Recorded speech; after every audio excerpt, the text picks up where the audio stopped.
Et Romain, de retour sur le plateau. Romain, non, pas du cirque Javata, mais jonglage, Australian Café. On y est toujours dans ce bar sur les berges du Lez.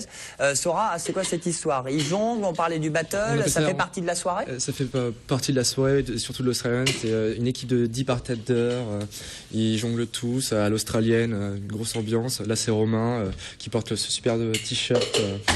Et hop, c'est tombé, bravo. Ça fait 1 heure qu'ils s'entraînent. C'est le t-shirt qui l'a choqué, c'est l'équipe de football australien, les Sharks, donc c'est toujours dans une ambiance assez australienne, ils sont très cool, ils mettent beaucoup d'ambiance. Au lieu de boire, au lieu de nous servir, ils vont jongler, donc c'est dommage. Il a bu un petit peu ce soir. Bon, belle soirée en tout cas pour ces battles, hein, Maxime. Oui, l'Australian Bar est très connu pour ses bartenders à Montpellier. On les voit d'ailleurs l'après-midi s'entraîner sur l'esplanade de l'Europe, sur l'herbe. On les voit, ils sont 3 ou 4 voire plus, et ils s'entraînent avec les bouteilles et tout ça. C'est assez, avec les bouteilles, assez, oui, vide évidemment. Vide, hein. Oui, vide. Plus que jamais. Et pleine, on se calme, on se calme. J'ai pas fait attention. Chronique officielle, on continue sur TV Sud, c'est maintenant.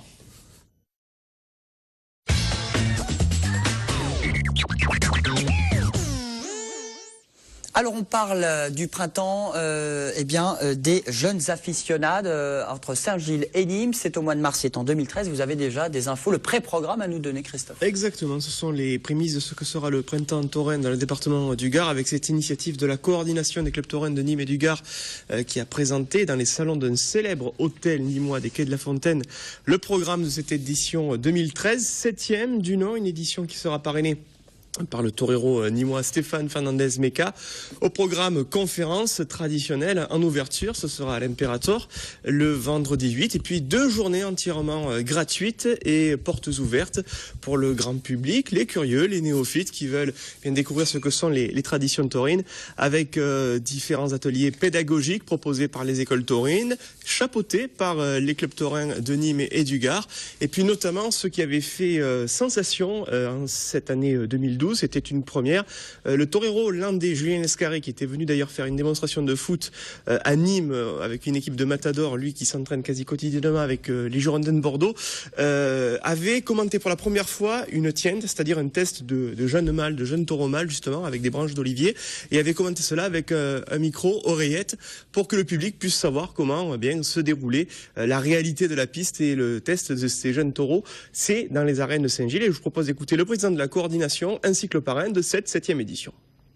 Nous referons comme l'an dernier la nuit de l'Afition à l'Imperator dans notre siège à la salle cordobaise, la nuit de l'Afition pour le 31 décembre. Tout le monde peut venir passer, boire un coup, passer la soirée avec nous. C'est debout, c'est sans inscription et c'est ouvert à tout le monde. 8, 9, 10 mars, 8 mars la conférence à l'Imperator comme l'an dernier. 9, 10 mars bien entendu toujours à Saint-Gilles. Le samedi matin on commencera par 2 novillos à l'oreillette avec 2 toreurs qui feront les commentaires. Et dans le Caliron, il y aura le parrain de l'édition qui est Stéphane Fernandez Meca, qui va nous faire le plaisir d'être là et qui, je pense, participera aussi à la tiente de match le dimanche matin.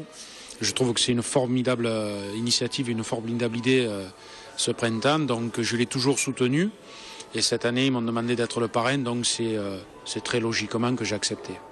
Alors pour préciser mon propos, Julien, je rappelle qu'on emploie des branches d'olivier pour tester, on va dire, la combativité des jeunes taureaux, justement pour ne pas altérer leur mémoire visuelle. C'est-à-dire qu'un taureau doit rentrer, on va dire, ça faisait sourire lui dire, en étant vierge de toute vision de cap. Voilà. Calmez-vous. Bon.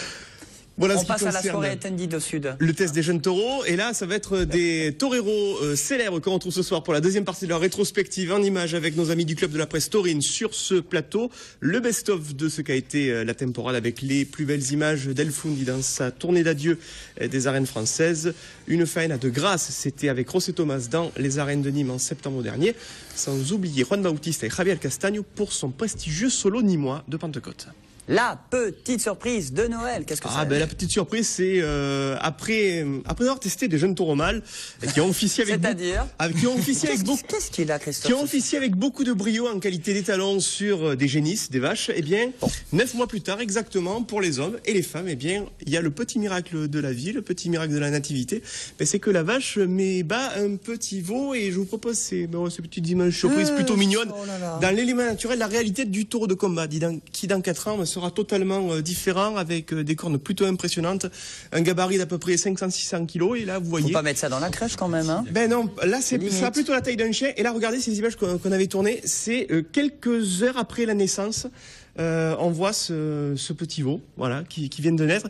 Et très souvent, lorsqu'on observe, en fonction de l'environnement, la première réaction d'un veau de race brave, eh bien, on l'a déjà vu ça, c'est de charger. Et la première fois qu'on a vu un veau charger, vous savez ce qu'il chargeait? Un papillon. Pour vous dire déjà la combativité de ces petits animaux qui sont tout mignons et qui, dans 4 ans, développeront la bravoure pour laquelle les aficionados les vénèrent. Voilà la réalité aussi du taureau brave dans son élément naturel, avec la maman qui, je peux vous dire, me tenait en respect avec la caméra. Il fallait pas que je m'approche vraiment de trop près. Fallait faire gaffe, attention quand même. Bah, reposez-vous bien, Christophe, merci pour toutes ces petites infos de Noël. Sympathique, hein? Tout improvisé quand même, Christophe. On vous dit à très bientôt, à l'année prochaine. Et comment?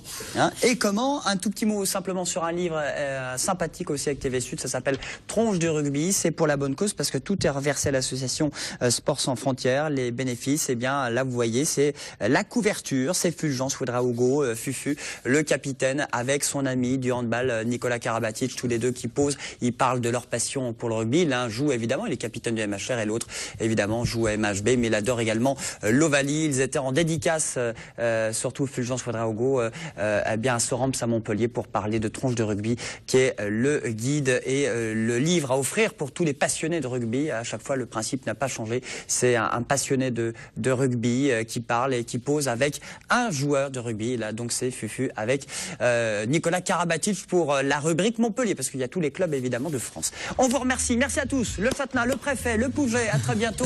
Le battle, à bientôt. Maxime et les taureaux, reposez-vous. Et à demain. Bonne soirée. Merci. Pump the party up, pump the party, kick it.